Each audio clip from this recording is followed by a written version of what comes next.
Olá, meu nome é Henrique Camargos e esse é meu trabalho final em dupla. Começarei falando sobre o tecido conjuntivo propriamente dito. O tecido conjuntivo propriamente dito tem por funções ligar o epitélio aos tecidos adjacentes e preenchimento dos espaços entre órgãos e tecidos, sendo essas funções características do tecido frouxo e as funções características do tecido denso, sendo sustentação e resistência à tração. Este tecido, quando frouxo, apresenta uma matriz extracelular sem uma célula proteica só. Já quando ele é denso modelado e não modelado, ele apresenta um predomínio de uma fibra proteica e colágena, respectivamente.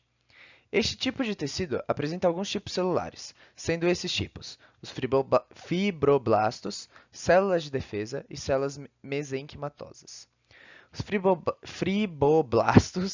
fibroblastos são células que atuam na cicatrização de feridas por produzirem e secretarem a matriz extracelular, além de produzirem fibrócitos quando velhos. As células de defesa são células imunitárias que têm por função o combate de micro-organismos invasores no corpo. Já as células mesenquimatosas são células-tronco que têm por função crescimento e renovação dos tecidos, por poderem mudar e se diferenciarem de forma. O tecido conjuntivo pode ser dividido em dois subtipos, frouxo e denso. O tecido frouxo tem por características fibras dispostas de modo frouxo, ou seja, fibras que não estão muito concentradas, o que confere maior flexibilidade a ele. Por isso, tem o nome de tecido frouxo. E o tecido denso, que tem por característica as suas fibras da matriz extracelular serem dispostas mais concentradamente, o que faz ela ser menos flexível e mais resistente. Este subtipo pode ser dividido novamente em tecido modelado e não modelado. No tecido modelado, as fibras são paralelas aos fibroblastos e no tecido não modelado, elas não são ordenadas. O tecido frouxo se encontra na estrutura de muitos órgãos no corpo, estando não presente somente no cérebro e na medula espinhal.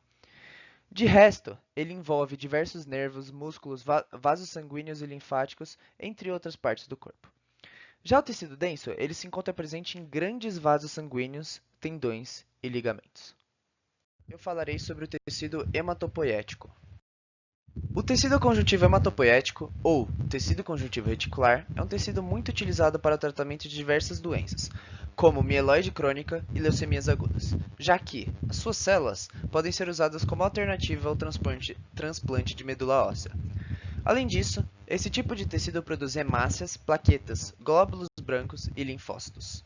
O tecido conjuntivo reticular é composto por uma matriz extracelular chamada de plasma sanguíneo, que, por sua vez, é composto por água, proteínas, sais minerais, gases e nutrientes. Esse plasma é de consistência líquida, já que é composto em sua maioria por água. O tecido conjuntivo reticular é um tecido que possui por características a produção de células sanguíneas. No plasma estão as hemácias, ou glóbulo vermelho, plaquetas, ou trombócitos, glóbulos brancos, ou leucócitos, e linfócitos. A hemácia é composta por muitas proteínas chamadas de hemoglobina, sendo responsáveis pelo transporte de gases respiratórios. As plaquetas são células que atuam na coagulação do sangue, reparando danos aos vasos sanguíneos para que não ocorram hemorragias. Os glóbulos brancos são células de defesa, que podem ser divididos em granulócitos, monócitos e linfócitos. Os granulócitos liberam grânulos que estimulam a inflamação, o que combate micro-organismos.